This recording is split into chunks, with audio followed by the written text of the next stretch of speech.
समाज में क्या हुआ कि लोग नए तरह से सोचने की लोगों के मन में आजादी आई और लोग जो शासक थे शासक वर्ग के प्रति भी प्रश्न उठाने लगे, है ना, कि शासक भी गलत नहीं कर सकता है।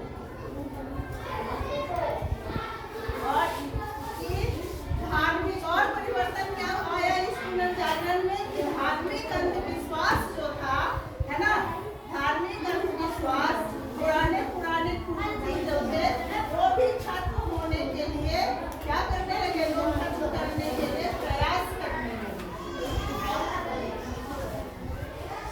और धीरे धीरे पहले लोग क्या करते थे, व्यापार करने के लिए दूसरे जगहों पर जाते थे, समुद्री यात्रा करके व्यापार करते थे।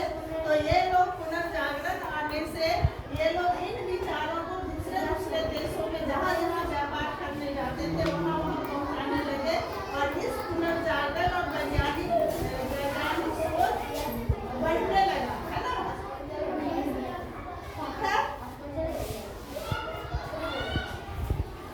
तो याद रहेगा।